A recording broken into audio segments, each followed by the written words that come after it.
Assalamualaikum warahmatullahi wabarakatuh. Salam damai sejahtera buat kita semua. Om Swastiastu, Namo Buddhaya, dan salam kebajikan.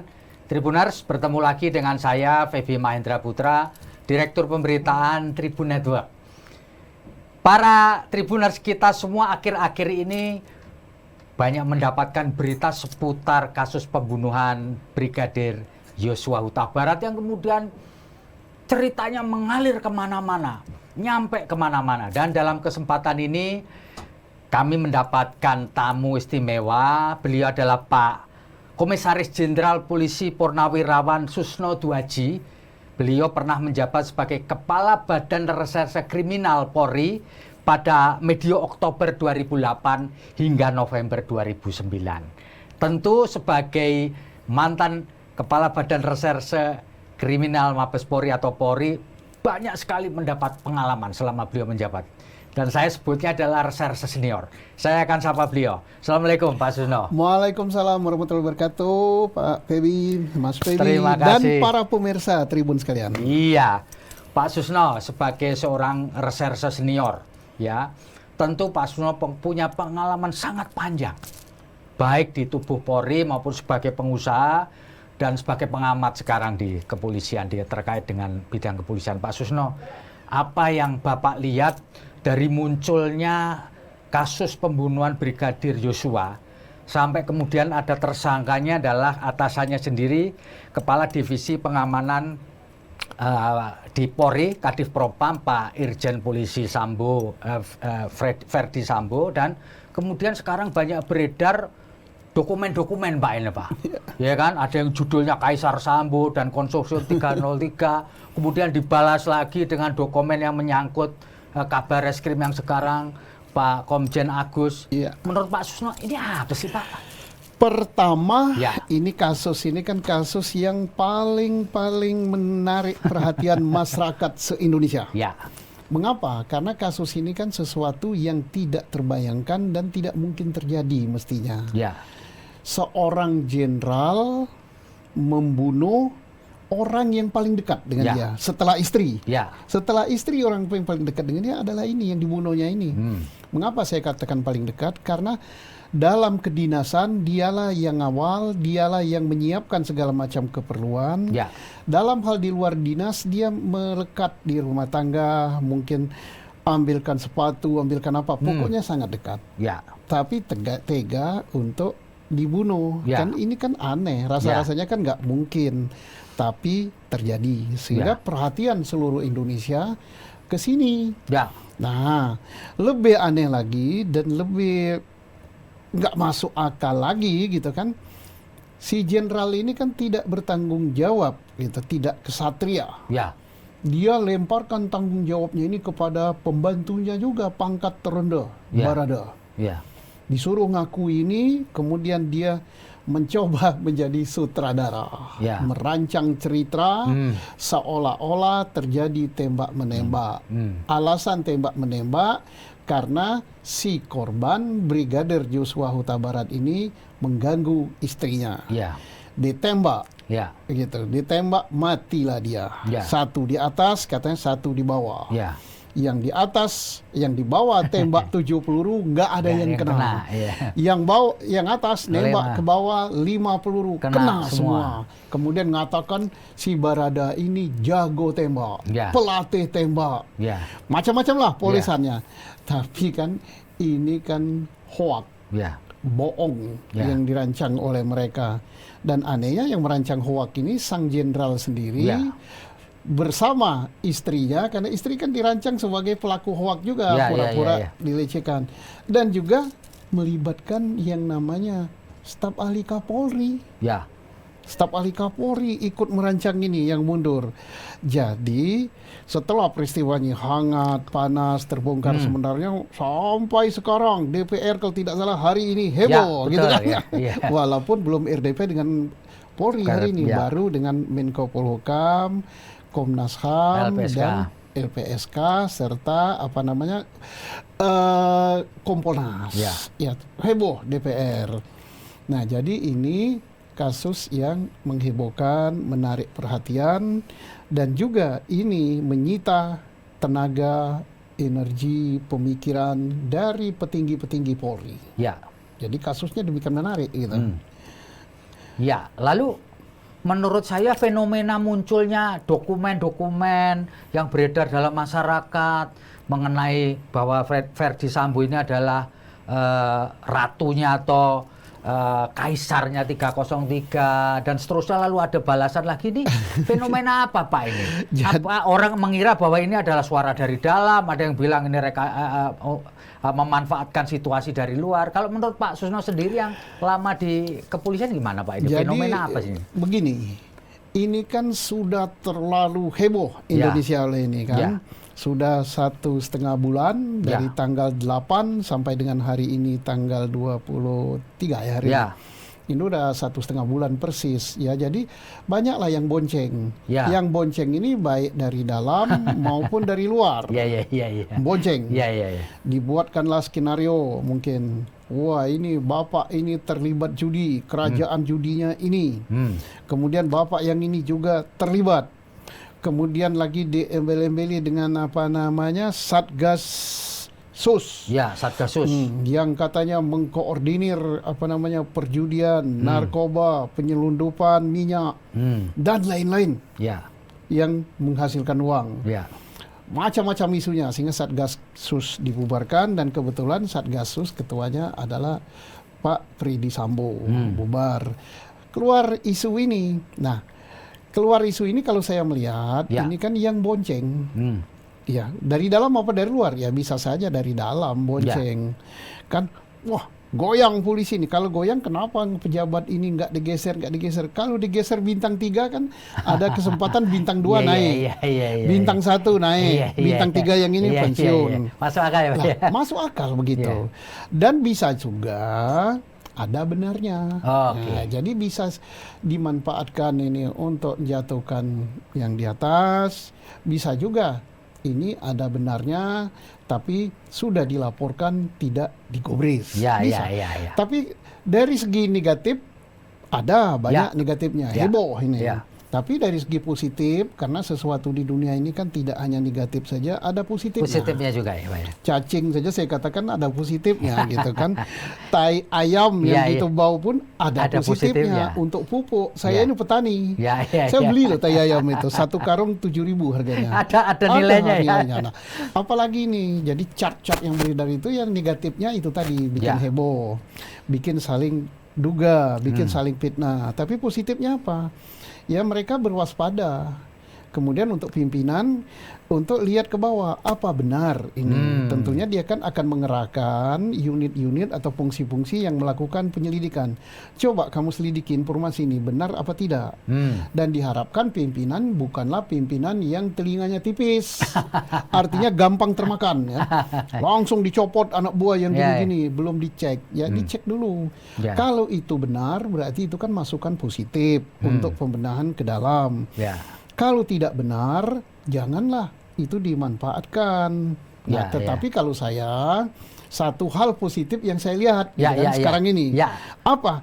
Sejak keluar itu, bahwa ini jaringan judi, jaringan apa-apa, judi-judi tiarap sekarang. Tiarap ya. Kenapa tiarap? Loh, saya ini kan sudah jadi rakyat jelata.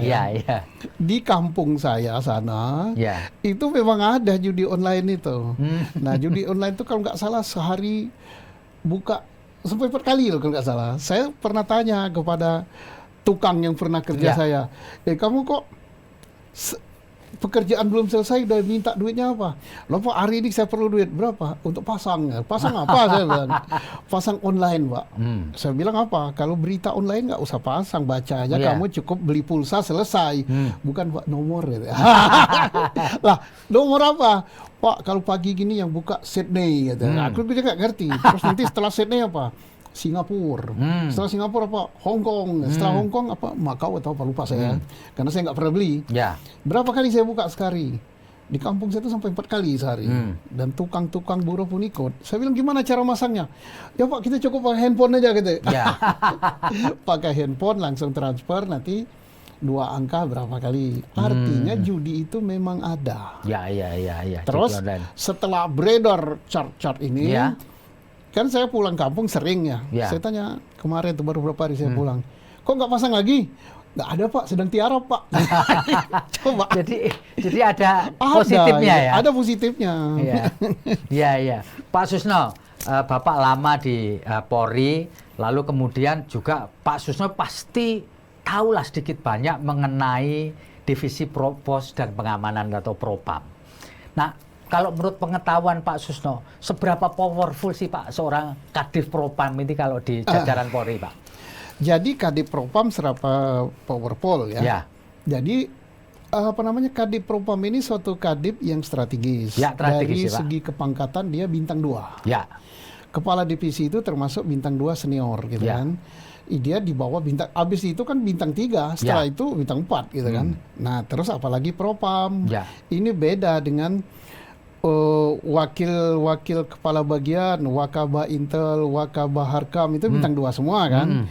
Kemudian staf ahli ada yang bintang 2, itu tidak terlalu powerful. Kalau ini kan powerful. Kenapa begitu? Karena dia menentukan hitam putih seseorang yang mau promo. Misalnya seseorang yang sedang duduki jabatan. Kalau dia diperiksa oleh Propam karena ada laporan terkait suatu masalah dan masalahnya itu mendekati benar-benar, dia lapor ke Kapolri, ini jadi catatan khusus bagi Kapolri. Apakah dia akan digeser dari jabatan strategis itu atau apa? Ini sampai ke bawah, sampai ke Kapolres segala macam se-Indonesia. Ya. Terus jadi dia ini kalau orang mau sekolah, oh saya mau sekolah Sespim atau Sespati atau Lemhanas, kan harus ada rekomendasi. Bersih nggak orang ini? Bersih nggak orang ini ya, Pak ya? Dari Propam Dari ya, Pak? Propam. Terus misalnya ada pengaduan masyarakat bahwa pelayanannya tidak bagus dalam menyelidiki perkara, atau dia seseorang diduga terlibat melindungi narkoba, melindungi judi, Propam yang meriksa. Ya. Terus artinya Propam ini menentukan hitam putih seseorang. Termasuk karier ya, Pak ya? Termasuk karir. Nah kemudian apa kuat? Ya orang yang mau promosi, misalnya ada rapat dewan jabatan mau mempromosikan, kan ada catatan yang diminta. Propam gimana? Clear and clean. Kalau dia clear and clean, udah bisa dia duduki jabatan. Nah kalau banyak yang duduki jabatan-jabatan strategis, misalnya jadi Kapolwil Tabes, Kapolres tertentu yang bergengsi, ya, jabatan direktur yang bergengsi, kan lama-lama dia kan, wah karena Pak Propam bagus sama saya, padahal saya ada dikit-dikitnya jeleknya, tapi kok nggak kelihatan gitu. Berarti ada catatannya dari Propam baik ya. Ada jasa gitu kan. Nah ini lama-lama kan kalau bertahun-tahun kan, berarti jaringannya kan besar. Ya itu udah lumrah lah. Dan bukan hanya di Polri, tapi termasuk di kementerian, di militer, di institusi lain. Orang-orang yang memegang jabatan seperti ini, yang menentukan nasib orang, ya powerful gitu. Di atas dia ini ya Kapolri sama Wakapolri gitu. Jadi memang posisi Kadif Propam ini punya link atau akses yang kuat ya Pak dengan Kapolri, karena dia nanti reportnya terhadap apa-apa yang dia lakukan memang ke Pak Kapolri ya Pak ya? Iya, dia lapornya ke Kapolri. Jadi mau tak mau karena jabatannya, karena fungsinya, tugas dan tanggung jawabnya, dia dekat sama Kapolri. Kedua, karena dia ikut di dalam segala hal, termasuk promosi, termasuk karir gitu kan, maka jaringannya kan makin lama makin luas. Jadi jabatan ini jabatan sangat strategis, makanya harus dipegang oleh orang yang amanah. Punya integritas. Kalau tidak amanah, tidak punya integritas, nanti dia sebagaimana dikatakan Pak Mahfud, ya bintangnya bukan 2 lagi, tapi bintang 5. Itu goyotnya Pak Mahfud. Artinya dia menyeleweng dari power yang ada itu dia selewengkan. Ya. Pak Susno, terkait dengan posisi sekarang ini, tim sus sudah merilis, ya sering merilis kronologikal dari kasus pembunuhan Brigadir Yosua Huta Barat ini. Tentu Bapak ngikutilah ya. Nah, apakah menurut Bapak sebagai seorang reserse senior, urut-urut atau jalan cerita yang sekarang diperoleh penyidik itu sudah make sense gitu Pak? Bagaimana menurut pendapat Pak Susno? Kalau saya menilai sejak ditangani oleh tim sus itu kalau nggak salah setelah belas-belasan Agustus. Tapi kalau sebelum itu kan sejak Juli ya, 12 Juli. Ya. 8 Juli sampai dengan 11-12 Juli itu belum ada tim sus. Ya. Ini masih berita yang dikeluarkan itu, skenario itu adalah skenario rekayasa yang dibuat oleh FS bersama dengan staf ahli Kapolri, kemudian diamini oleh Kapolres Jakarta Selatan, Ya. Kompolnas dan Dip Humas Polri ya. Ya. Sehingga nggak akan terbongkar-bongkar. Nah, begitu dibentuk tim sus, begitu didorong, di backup oleh Pak Menko Polhukam, Ya. begitu di backup lagi oleh Presiden. Ya. Bayangkan Presiden Republik Indonesia sampai 6 kali loh mengingatkan. Iya. Dan itu bukan hanya Presiden Indonesia loh, itu Ketua G20.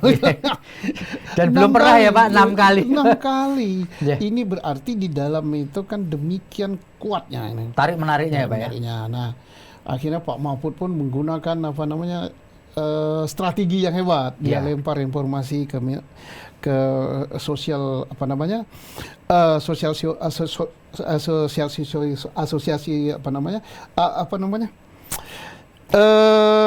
LSM. Dia LSM. lemparkan di LSM gitu. Kemudian lemparkan ke medsos dan apa-apa. Ya akhirnya kan ada tekanan-tekanan sehingga terbuka, kemudian dinonjobkan, kemudian digeser dari jabatan, kemudian banyak yang ditempatkan ke tempat khusus, ditahan. Nah, ini sudah mendekati benar on the track mulai. Iya, on the track. Sejak Pak, ya. ditangkapnya dan ditahannya Baradae. Ya. Kemudian setelah itu Baradae buka mulut. Setelah itu masuk lagi RR, masuk lagi KM gitu. Kemudian masuk pula FS sebagai dalangnya dan otaknya. Dan terakhir 4 berkas ini dilimpahkan, datang pula Ibu PC gitu Ya. kan. Jadi sudah on the track. Nah, apakah akan ada tersangka lagi? Bisa jadi. Bisa jadi Siapa tahu gitu kan. Tergantung pengembangan daripada pemeriksaan atau penyidikan. Ya. Tetapi apakah masyarakat puas? Ya mungkin tidak puas atau belum puas. Masih ada hal-hal yang dipertanyakan. Contohnya aja yang dihebohkan masyarakat adalah apa sih motifnya sampai bunuh? Kan nggak masuk akal seorang jenderal karirnya bagus membunuh orang terdekatnya. Kemudian dengan cara yang keji. Ditembak. Nah, ini kan nggak masuk akal gitu kalau nggak ada hal yang berat sekali. Timbullah berbagai isu. Motifnya itu melecehkan seks. Pelecehan seks. Ternyata yang ini gugur. Tidak terbukti, bukan tindak pidana, berarti itu gugur. TKP pelecehan seks di Duren 3. Bergeser lagi katanya di Magelang TKP-nya. Di Magelang pun dikatakan merusak kehormatan keluarga. Tapi kan tak begitu jelas kehormatan yang bagaimana yang dimaksud, apakah dia ngerasani, apakah dia pegang-pegang, kita nggak tahu, jadi nggak jelas. Di Magelang pun apa yang dilakukan juga tidak jelas. Jadi artinya untuk sampai ke pelecehan seks, ada seks atau ada selingkuh dari si korban ini kecil karena sudah dinyatakan nggak ada gitu kan. Nah, tinggal hal-hal lain. Nah, hal-hal lain siapa yang tahu? Ya Pak Freddy sendiri. Freddy Sambo sendiri yang tahu, Bu Putri sendiri yang tahu, sama almarhum. Tapi almarhum nggak bisa ditanya, sudah meninggal. Ya, tetapi karena ini kasus pembunuhan, tidak dipersyaratkan apa motifnya. Oh, memang tidak perlu ya. Karena unsurnya itu yang penting bahasa harian masyarakat, nyawa orang udah kamu cabut. Udah dicabut dengan direncanakan atau dicabut dengan tidak direncanakan. Kalau misalnya ketemu di jalan senggolan, berantem, ditusuk, mati, itu tidak 338 tidak direncanakan. Tapi awas ya, dia nyakiti hati saya ya, nanti saya rencanakan. Saya rapat sama teman-teman, kita bunuh dia. Bunuhnya hari ini dengan ini jam sekian. Ini perencanaan. 340 hukuman mati. Tak perlu motifnya apa. Nah, sekarang kenapa masyarakat menuntut motif? Karena tadi kan melihat sesuatu yang tidak mungkin dilakukan kok dilakukan. Betul. Sehingga ingin tahu apa sih sebabnya. Nah, namun penyidik kan tak perlu itu. Yang penting bagi dia kau sudah membunuh. Nah, yang penting motif ini sebenarnya selain publik ingin tahu, dia sendiri. motif ini yang sangat perlu adalah Pak Sambo sendiri Ya. sama Bu Putri sendiri. Ya. Kenapa? Karena dia untuk motif ini nanti akan ditanya hakim, kenapa kau bunuh dia? Ya, ya betul, betul. Oh, saya bunuh dia karena dia nabrak pantat saya Ah, di jalan, kemudian dia tidak minta maaf. Wah, saya panas kan? Ya. Kenapa kamu bunuh dia? Oh, dia nempeleng saya. Ya, ya, ya, Nah, ya. ini atau karena dia nusuk saya gitu, saya bunuh dia. Nah, ini kan artinya menjadi unsur yang meringankan bagi dia. Tapi kalau misalnya hanya hal yang kecil saja masalahnya, misalnya hanya apa itu bahasa Jawanya ngerasani, Ya. oh Pak ini Pak Sambo tuh begini dirasani, padahal tidak ya. Kok langsung dibunuh? Ya. Ini berarti orang ini kejam sekali. Berarti ini Ya, ya, ya, termasuk ya, ya, ya. hal yang memberatkan. Masalah sepele kok bunuh gitu. Ya, ya. Bunuhnya direncanakan lagi gitu. Ya, ya. Berat dia, bisa hukuman mati. Tapi kalau misalnya masuk akal dia untuk melakukan pembunuhan itu, semuanya pembunuhan itu tidak masuk akal semua ya. Karena masih banyak jalan Ya. lain gitu. Tapi lebih berat daripada hal sepele, ini bisa meringankan dia. Oh. Jadi yang penting motif itu sebenarnya dia sendiri. Jadi sebenarnya kepentingan motif itu ada pada terdakwa atau tersangka Ada ya, pada Pak? tersangka terdakwa. Iya, iya, iya, iya. Bila perlu tidak ditanya sama penyidik pun dia jelaskan, dia saya bunuh karena begini-begini. Nah, tapi kenapa dia merahasiakan tidak buka? Ya mungkin pertama sepele banget. Kedua mungkin menyangkut rahasia dia. Kan bisa ada jadi. dua ya, sepele banget atau menyangkut sesuatu yang tidak boleh orang tahu gitu kan. Ya, ya, ya. Pak Susno, sebenarnya pengalaman Bapak sebagai reserse, Pak, apakah perlu ya TKP itu disampaikan kepada publik, Pak? Visual TKP, karena orang sampai sekarang kan tidak pernah tahu sebenarnya apa yang terjadi di dalam ruang itu. Dan kemudian apakah barang bukti buat seorang penyidik itu perlu disampaikan kepada publik atau enggak, Pak? Jadi TKP Ya. TKP itu adalah tempat kejadian perkara. Ya. Disitulah berawalnya suatu kejadian. Betul. Dan semua polisi Ya. yang profesional harus dia mendatangi TKP untuk mengungkap perkara ini sejelas-jelasnya. Ya. Karena dari TKP lah semua akan bicara. Ya. TKP pembunuhan ini yang akan bicara nanti siapa? Pertama jenazahnya. Ya. Dari lukanya, dari apa bisa ketahuan dia bicara jenazah itu. Oh ada tembakan, oh ada luka benda tajam, oh ada luka ini. Tembakannya pun di mana? Nanti bicara, oh saya mati karena tembakan di kepala. Ya. Dan jenazah pun akan bicara dari TKP. Oh di sini ada jelaga. Kalau jelaga ini menurut teori forensik balistik ditembaknya dari jarak berapa? Ya, ya. Oh sudut tembaknya sekian. Oh dia dari dari ketinggian. Oh dia dari tempat yang sejajar. Kan terungkap semua dengan caranya. Kemudian dari TKP inilah kita bisa menemukan alat yang digunakan, misalnya senjata. Nanti senjata bisa dicocokkan. Peluru yang masuk ke dalam tubuh korban apakah itu keluar dari senjata itu? Senjata yang ini, senjata yang ini, atau dari kedua senjata. Kemudian siapa pemilik senjata ini? Ya. Oh ternyata senjata ini justru milik si korban. Berarti senjata korban ini diambil untuk bunuh dirinya. Ya. Tentunya bukan korban kan yang bunuh, orang lain. Ya. Nah siapa yang gunakan? Nah betul nggak tembak-menembak seperti skenario awal? Akan kelihatan. Ya. Loh, satu di atas, satu di bawah. Yang di bawah dengan 7 peluru. Ya. Yang atas 5 peluru. Ya. Lah, yang 7 nggak ada yang kena, nggak masuk akal. Ya. Yang ini lebih senior. Ya. Yang itu baru 2 tahun jadi polisi. Ya. Ya nggak masuk akal lah. Karena nembak ke atas lebih gampang daripada di atas nembak ke bawah. Satu. Yang kedua, 5 peluru kena. Lo katanya untuk bela diri kan. Misalnya saja ini kan.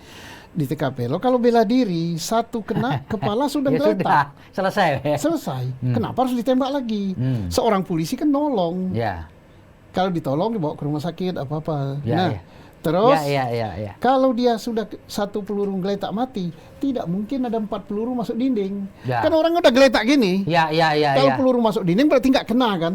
Oh iya. Tapi betul. anehnya sudah jatuh 4 peluru, ya kenaknya lantai dong. Betul. Satu gini dar kena dinding dia. Ya. Geletak. Begitu geletak 4 peluru lagi nyusul. Kena lantai. Ya lantai. Kecuali kalau peluru pintar saya katakan termasuk sini, nanti pelurunya cari mana teman saya yang pertama. Itu peluru pintar itu. Ya. Lah ternyata kan terungkap kan. Ya. ditembaknya dari jarak dekat, kemudian yang 7 tembakan yang kena tembok seolah-olah si Joshua ini nembak itu kan Pak Sambo sendiri yang nembak, kan terungkap semua. Nah itulah pentingnya TKP, apalagi di situ ada CCTV, karena CCTV ini akan bicara, ternyata CCTV dirusak, gitu kan.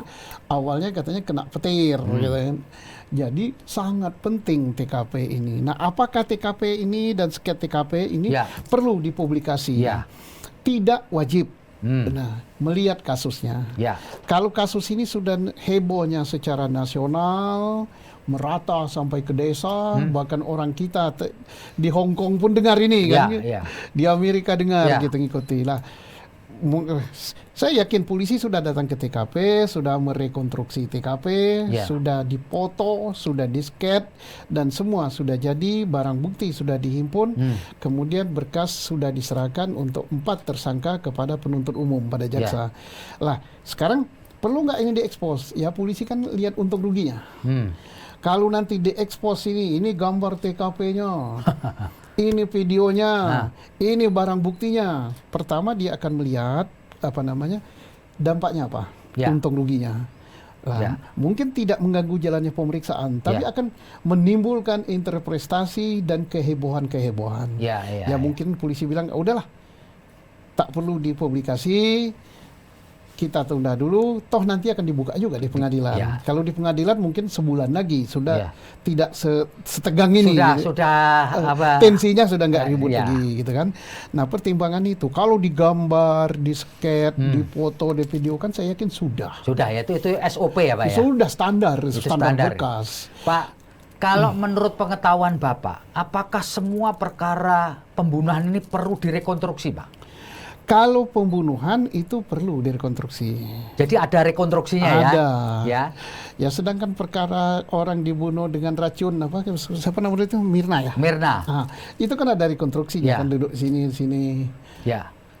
Jadi untuk perkara pembunuhan ini perlu ya Pak dilakukan reka ulang ya Pak? Di TKP terutama. Dan karena TKP-nya sudah rusak, saya yakin polisi merekonstruksi TKP itu tidak sekali. Mungkin sekali, 2 kali cocokkan saksi ini, oh udah pas betul, tidak ada yang berbohong lagi, baru Tapi kok dalam perkara ini sudah sebulan kok tidak dilakukan rekonstruksi, Pak? Sudah, tapi kita nggak tahu kan. Oh, kita tidak tahu ya? Tidak perlu diumumkan juga ya Pak? Tidak perlu diumumkan. Ya, rekonstruksi. Pak, saya ini sebagai orang awam ini Pak ya, Bapak polisi ya Pak. Saya kok agak surprise ketika ada seorang Barada, Bayangkara 2, menembak temannya sendiri, tapi tidak dilakukan trauma healing, Pak. Apa ini wajar, Pak? Seseorang yang membunuh temannya sendiri, apapun perintahnya, karena dia nggak punya motif dia kemudian menembak, lalu dia kemudian tenang, malah orang lain yang tidak ikut nembak kena trauma healing, yaitu Ibu PC. Apa menurut Bapak sebagai reserse ini biasa saya polisi nembak orang, kalau penjahat sih barangkali ya. Tapi saya sebagai orang awam kok heran ya Pak. Baradae yang baru 2 tahun jadi polisi, lalu kemudian nembak temennya sendiri, ya. Lalu dia tenang saja gitu. Ya, pertama kan kondisi dia menembak, apakah di bawah tekanan apa tidak. Kedua, apakah dia nembak itu diberi janji apa tidak, kan? Karena kan sebelum nembak ini kan ada perencanaan kan. Perencanaan di rumah di Saguling itu kan rapat, kan? Rapat kilat atau apa gitu kan. Rapat kilat itu kalau menurut polisi kan FS, Ibu PC, kemudian ada Baradae, ada RR ya. Nah, siapa lagi saya nggak tahu, tapi saya tahunya kan dari polisi juga yang menjelaskan ini. Ya, mungkin dia setelah di briefing kayak gitu, ya dia nekat saja gitu ya. Nah, apakah dia ada kelainan, ada gangguan atau apa, kok dia tega menembak temannya? Polisi kan punya dinas psikologi kan. Saya yakin mereka ini kan sudah dicek.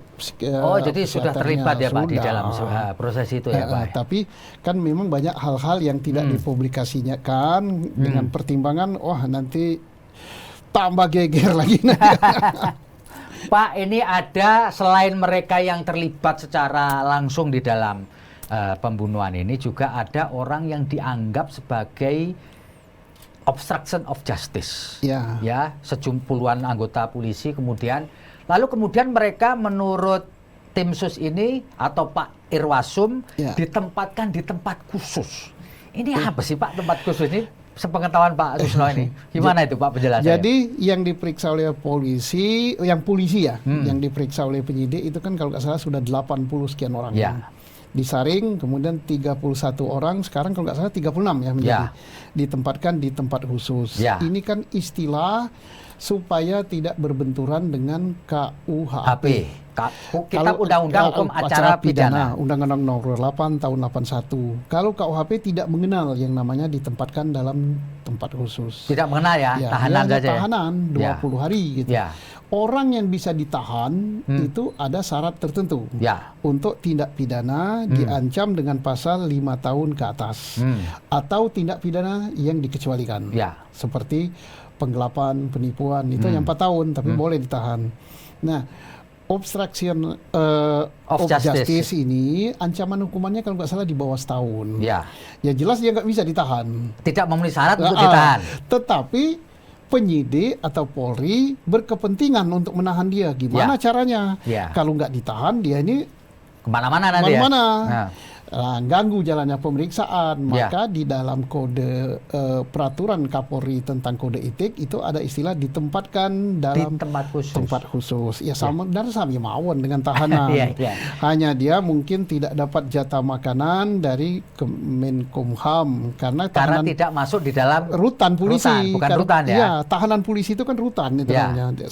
Dan tidak tunduk pada aturan-aturan rutan, Ya. gitu kan. Nah, jadi dia ditempatkan situ. Masanya pun melebihi masa penahanan. 30 hari. Iya, kalau penahanan kan hanya 20 20 hari, hari. Kalau ya. ini 30 hari. Hmm. Jadi sebenarnya ini untuk juga masyarakat kan juga tahu, oh dia yang ganggu jalannya penyidikan, yang rusak TKP dan sebagainya, tidak dibiarkan saja keluyuran, ya ditahan, tapi istilahnya lain. Pak Susno, sepengetahuan Bapak ini selain sering menangkap orang, juga pernah ditangkap orang. Bapak pernah menempati tempat khusus itu, Pak? Saya ini termasuk polisi yang lengkap pengalamannya. Kalau yang lain jadi Kabarizkrim karena gitu kan. Tapi saya jadi polisi 35 tahun aktif. Kemudian nangkap orang sering. Meriksa orang sering, nahan orang sering, ikut di dalam penyusunan undang-undang, saya ikut. Saya mewakili Polri di dalam penyusunan undang-undang tentang KPK ikut, pencucian tentang uang. teroris ikut, pencucian uang ikut, RUU TNI ikut, polisi ikut, banyak sekali, hampir 30-an undang-undang. Kemudian saya ditangkap dengan undang-undang itu juga, direkayasa. Jadi nggak ada orang polisi ditangkap. Saya ditangkap di bandara pernah, ditangkap di Bandung pernah, gitu. Kemudian dikeluarin lagi, tangkap lagi, tahan. Nah makanya ini rekayasa seperti ini jangan sampai terulang lagi. Karena Bapak pernah merasakannya. Pernah merasakan nggak enak. Saya itu direkayasa, hanya korban saya itu kan dicopot dari jabatan, kemudian dimasukkan dalam penjara. Itu saja nggak enak. Kalau ini nyawa yang melayang. Ini lebih berat lagi. Lebih berat lagi. Nah sekarang bintang 3 seperti saya sedang jabat Kabarizkrim itu bisa direkayasa.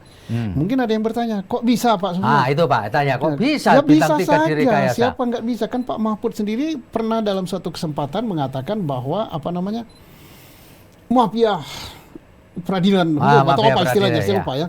Manakala penyidik dalam ini Polri penuntut dalam jaksa, hakim sudah bersepakat, ya jadilah itu barang pengacara.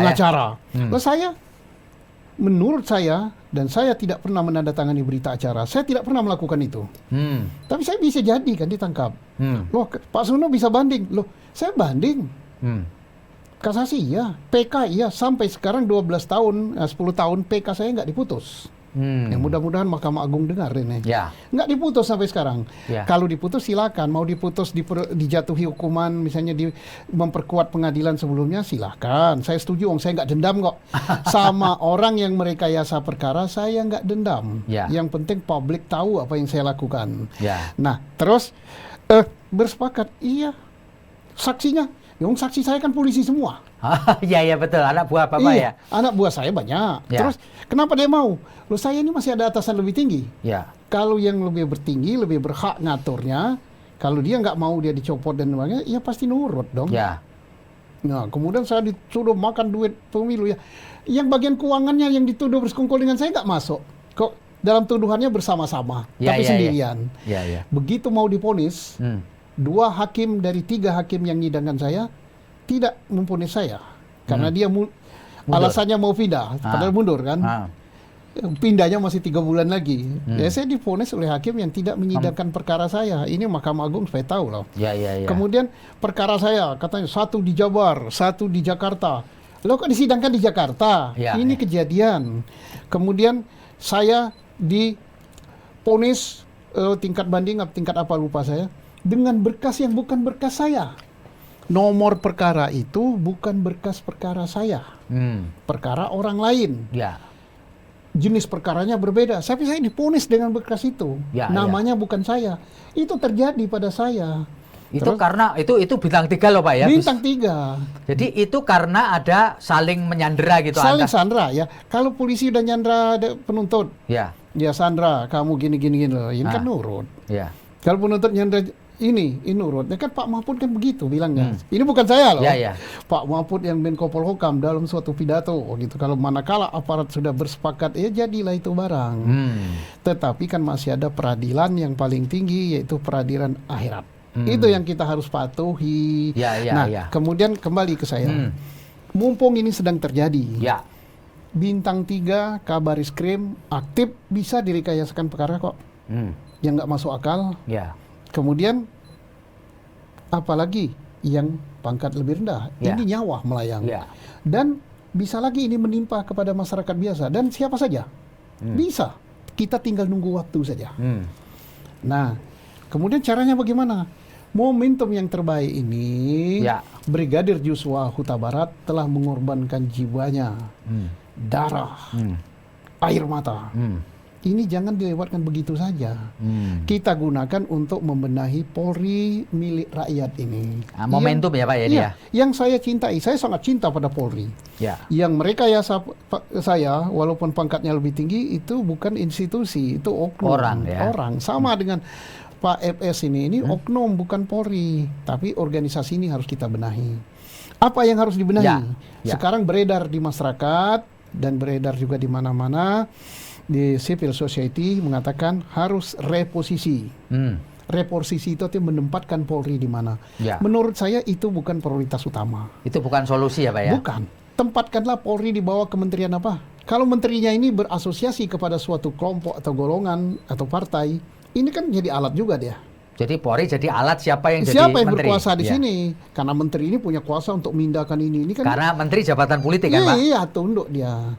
Nah, sekarang yang penting diperbaiki apa? Ya. Pengawasan. Ya. Kenapa saya katakan pengawasan? Memang Polri ini nggak ada pengawasan eksternal. Ah. Yang ada pengawasan internal. Dari mana? Irwasum, Propam. Ya. Tapi ini kan sudah terbukti. Propam terbukti mandul kan. Iya, Dia sendiri yang berbuat. Ya. Irwasum juga tidak efektif. Ya. Terus apa lagi? Kompolnas. Lah juga Kompolnas kan cenderung jadi corongnya Polri, tidak efektif. Kompolnas ini mandul juga. Dia nggak punya kekuasaan memanggil, nggak punya kekuasaan menyelidik, nggak punya kekuasaan menyidangkan, nggak punya kekuasaan atau kewenangan untuk menjatuhkan sanksi. Ya. Nah, contohnya yang bagus apa? Polri ini adalah organisasi yang sangat besar di Republik ini. Anggotanya 420 ribu atau 10 ribu ya. Ya. Seluruh Indonesia. Kekuasaannya sangat besar. Ya. Apa kekuasaannya? Hampir semua undang-undang itu memberikan kekuasaan pada Polri. Ya. Siapa yang beri kuasa ini? Rakyat. Siapa yang ngawasi? Nggak ada. Iya. Lah KPK yang personelnya saja tidak sampai 5.000 kalau nggak salah. Iya. Apa gimana? Kalau saya salah mohon maaf ya. Itu ada pengawas. Dewas. Eksternal Dewan Pengawas. Dan Dewan Pengawas ini bisa memanggil, bisa memeriksa, bisa menyidangkan, dan bisa memberi sanksi. Ya. Kepada siapa? Pimpinan KPK. Ya. Ketua KPK, wakil ketua, komisionernya, anggotanya. Di Polri, kalau Kapolrinya yang melanggar. Ya. Iya. Siapa? Iya. Nah, sudah selayaknya dibentuk. Apakah kita memperkuat Kompolnas? Apakah dibentuk yang baru, yang sifatnya tadi sama dengan yang di KPK itu Dewan Pengawas? Jadi perlu ada amandemen Undang-Undang Polri kan Pak? Kalau sebelum di amandemen mungkin ya dibentuk Dewan Pengawas ingin cepat dulu, mungkin dengan peraturan pemerintah dulu. Oh, oke. Nah, nanti setelah peraturan pemerintah tuangkan dalam undang-undang. Soalnya undang-undang itu kan buat Lama. satu pasal aja lama. Ya, gitu. ya, ya. Apalagi ini mendekati pilpres, Tahun-tahun politik ya, Pak, ya? apa namanya, pileg, Ya. sebentar lagi habis itu pilkada. Nggak sempat bahas ini ya. Mestinya presiden buat peraturan pemerintah atau apalah namanya. Yang bisa lebih cepat. Nah, terus Dewan Pengawas atau Kompolnas yang akan dibentuk apalah namanya, whatever lah gitu. Yang penting ini kekuasaannya besar, kemudian tidak diisi oleh Polri, tapi tidak diisi oleh aparat sipil, tidak diisi oleh politisi, tapi diisi oleh orang-orang yang punya integritas bagus. Dipilih oleh DPR, tempatkan di pusat yang berwenang untuk ngawasi polisi pusat. Polisi pusat itu aparat Mabes mulai Kapolri sampai siapa. Di tiap Polda harus ada ini. Karena polisi ini banyak, nggak mampu yang ini. Tiap Polda harus ada ngawasi polisi di Mapolda. Ya, ya. Tiap Polres harus ada polisi di kabupaten dan kota sampai ke kecamatan. Ya. Siapa yang milih? DPRD. Nah, kalau ini ada dan orang-orang yang dipilih ini orang-orang yang clear and clean, punya integritas bagus gitu. Insya Allah ada ngawasi. Ya. Kekuasaan yang besar dalam organisasi yang besar, tidak ada pengawas dari luar, ini tendent to nyeleweng. Harus ada. Iya, iya, iya. Pak Susno, jadi beberapa waktu yang lalu ini juga muncul satu fenomena seperti yang sudah saya sebutkan tadi, bahwa perkara Pak FR ini melibatkan sekian banyak polisi lain, ya. Pak, munculnya kayak begini nih, Pak. Jadi obstruction of justice, lalu tindakan tidak profesional itu apakah semata-mata ini adalah apa ya, solidaritas korps atau apa, Pak, ini, Pak? Kalau saya katakan pertama ini bukan obstruction of justice, yes. Tapi ini bukan semata-mata tindakan tidak profesional. Mereka ini profesional kok. Jenderal, bayangkan. Bintang 1, bintang 2. Itu ilmunya udah banyak, Pak, ya? Ilmunya banyak, pengalaman banyak. Dan mereka yang tidak berwenang merusak TKP. Ya. Ya memang sengaja merusak. Jadi bukan apa namanya tidak profesional, tapi justru lebih condong kepada merusak TKP. Ya. Tujuannya merusak apa? Bukan untuk supaya ini terungkap, tapi justru untuk menutup. Oh, menutup, ya. Menutupi dan dijadikan suatu perkara baru dengan skenario baru. Ya. Tapi ini skenario ini kalah sama skenario ilahi gitu Ya, kan. ya. Terbongkar dia. Ya. Terbongkarnya di mana? Di kota kecil di mana itu, di Jambi itu, sungai apa namanya? Ya. Terbongkar di situ karena keluarganya nangis nggak bisa buka peti. Begitu peti dibuka kan ada luka yang mencurigakan. Kan cobalah kalau nggak ada yang nangis, nggak ada apa-apa, sempurna sudah. Ya, ya. Nah, jadi ini mereka itu bukan tidak profesional tapi sengaja merusak tempat kejadian dengan kemampuan dia untuk apa? Untuk menutup kejadian yang sebenarnya. Nah, fenomena ini apakah hanya semata-mata karena jiwa korsanya atau taat kepada atasan, takut atau bagaimana ini, Pak? Yang pertama jelas dia takut. Takut ya, Pak, ya? Takut. Ya, kalau saya nggak mau nanti saya nih dicopot dari jabatan apa-apa. Tapi di antara sekian banyak yang merusak TKP itu kan ada yang tidak takut kan. Ada yang punya dokumen kan. Ya, ya, ya. Dan itulah yang mengalir keluar. Ya. Kalau di dalam dunia intelijen itu dinding ini bisa bicara. Tembok bisa bicara, angin membawa berita. Iya, iya, iya, Nah, iya. buktinya Pak Mahfud mengeluarkan statement, mengeluarkan informasi, dan itu A1 semua. Dan dunia intelijen A1 itu artinya Akurat, sumbernya benar, isinya benar, akurat. Dari mana kalau nggak dari dalam? Betul, betul, betul. Berarti Ya. ada sebenarnya orang-orang yang tidak tega, Ada ya? yang masih berpikiran jernih. Iya, iya, Nah, kemana dia membocorkannya? Ya kalau nggak dibocorkan kalau di dalam kan bahaya bagi dia dan tidak benar. Ya itulah yang ini. Dan ini apa? Pembocoran itu bagus apa tidak? Untuk menyelamatkan Polri bagus. Karena dengan itulah kejadian terbongkar dan Polri ini selamat daripada disalahgunakan. Ya, ya, ya. Pak Susno, banyak orang mempertanyakan apakah dokter yang memeriksa mayat yang pertama itu tidak masuk kategori obstruction of justice. Kalau menurut Pak Susno gimana? Kalau menurut saya ini bukan ahli kedokteran forensik ya, Ya. tapi kami diajari kedokteran forensik Ya. walaupun tidak punya sertifikat untuk Melakukan otopsi atau ya. untuk menilai sesuatu, tapi diajari kami. Oh ini jarak tembak sekian, oh ini benda tajam, oh ini benda tumpul, oh ini peluru, oh ini sudut tembakan sekian, diajari itu. Ya. Tapi kami tidak bisa mengeluarkan visum et repertum yang mengatakan ini peluru, ini luka karena benda tajam, bukan. Dokter itu, saya belum baca hasil visum yang dikeluarkan oleh dokter itu. Yang pertama ya Pak ya? Yang pertama tidak pernah lihat dan tidak pernah dipublikasi. Yang patut dipertanyakan, dokter yang menangani itu berapa banyak? Ya, Satu. berapa banyak ya di rumah sakit Polri ya Pak? Ya? Kedua, apakah dokter ini punya sertifikat, punya Untuk keahlian, melakukan kemampuan otopsi. untuk melakukan otopsi?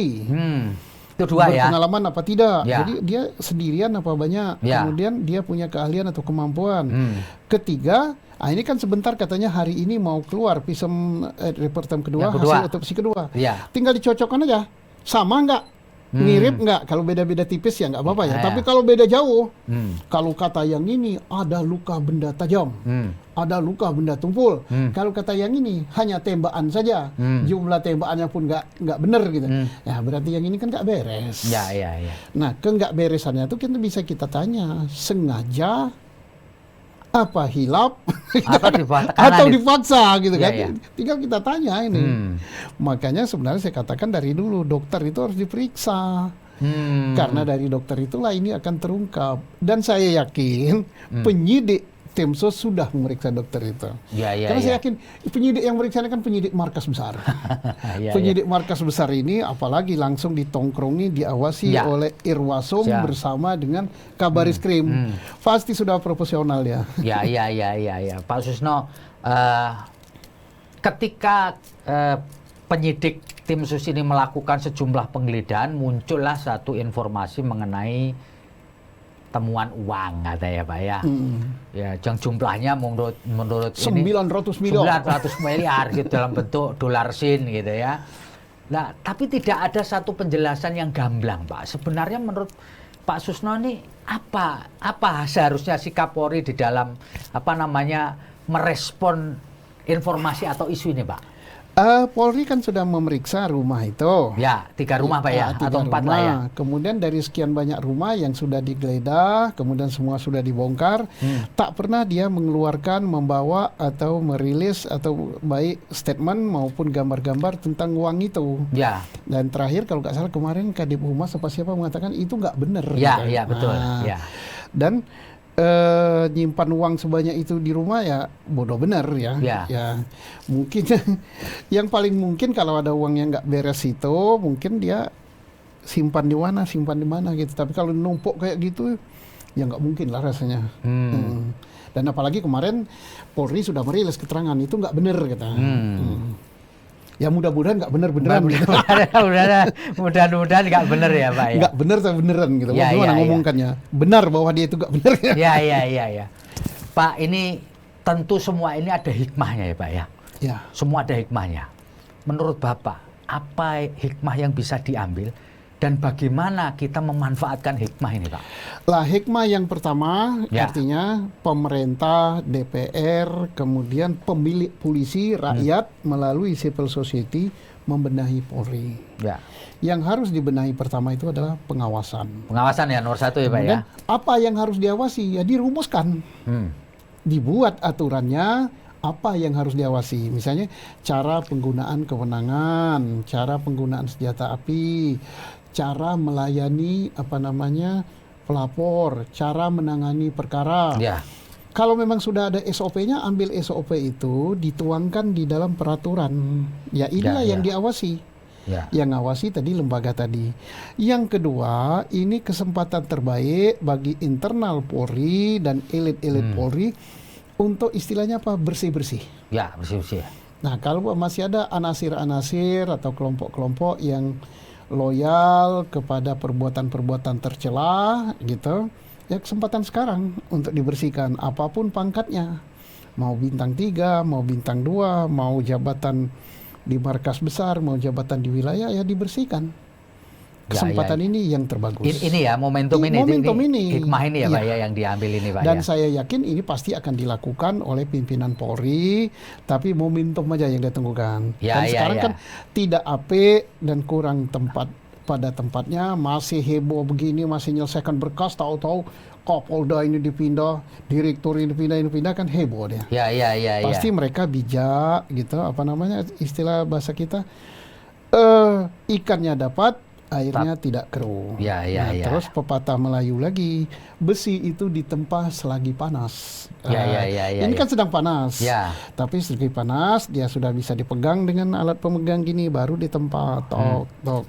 Kalau dia panas sekali, besi pemegangnya panas, ya lepas. Ya. Itu ya peribahasanya Pak Suno. Ya, besi ditempa selagi panas, kemudian menangkap ikan, airnya tak keruh. Ya. Pak, ini terakhir Pak, pertanyaan Ya. terakhir. Pak Susno, ada wacana, ada orang yang melantarkan bahwa untuk meng-clear ini, untuk membuat ini semakin terang, perlu Pak Kapolri ini dinonaktifkan dulu. Menurut Pak Susno ini solusi atau malah tambah ruwet ini Pak? Kalau Kapolri dinonaktifkan tambah ruwet, tambah kacau. Pemeriksaan Sambo dan tersangka-tersangka lainnya yang pada banyak ini belum selesai kok dinonaktifkan kan? Ya, tidak nonaktif pun ini kan seolah-olah gak ada kendali. Jadi kalau menurut saya itu bukan solusi. Ya, kalaupun misalnya Kapolri, saya yakin Kapolri kan kesatria. Kalau dia merasa bersalah, mungkin dia selesaikan dulu semua ini. Dia selesaikan dulu, berkas perkara udah selesai, pembersihan ke dalam sudah selesai. Nanti mereka-mereka kan yang elit-elit ini kan rundingan. Gimana kita tanggung jawabnya? Ini udah selesai. Apa kita lapor kepada pemegang kekuasaan di negara ini? Saya letakkan jabatan, pekerjaan saya sudah selesai. Itu lebih kesatria. Tapi kalau di tengah jalan gini dicopot kan kurang pada tepatnya. Ya, malah tidak menyelesaikan masalah ya Pak ya. Tapi karena ini keluar dari gedung di Senayan, biasa-biasa. Biasa ya. Karena itu lembaga politik. Iya. Kita kan ngelihat, oh ini ada kepentingan politik apa tidak? Karena jadi kan kalau orang politik ngomong ke sini kita ngelihatnya harus sana. Jadi kalau di Senayan suara ini keluar, dar di situ. Kita jangan lihat hanya ke situ terbuka. Kita lihat juga ke sana gitu kan. Baik, Pak Susno Duaji, terima kasih banyak atas pengetahuan yang luar biasa yang sudah Bapak berikan kepada kami semua, termasuk pembaca dan penonton Tribun, dan moga-moga apa yang Bapak sampaikan ini bisa kita betul-betul ambil hikmahnya, dan karena Bapak sendiri bukan hanya seorang senior di reserse tetapi juga pernah menjadi korban. Pernah jadi korban, pernah ditahan, pernah ditangkap, pernah dipenjarakan dengan rekayasa. Jadi Bapak bisa merasakan betul ya? Rekayasa. Dituduh saya korupsi, pada buka boro-boro korupsi, saya bangun Jabar itu. Saya bangun, belikan mobil dinas, saya ini. Dengan uang saya. Iya. Dari mana uang saya? Saya kan pengusaha. Baik, Pak Susno Duaji, terima kasih banyak. Saya Feby Mahendra Putra, pamit undur diri. Assalamualaikum warahmatullahi wabarakatuh. Om Santi Santi Om, Namo Buddhaya dan salam kebajikan. Serta jangan lupa jaga kesehatan. Terima kasih Pak Susno. Salam sehat untuk semua penonton Tribun. Jangan lupa subscribe ya.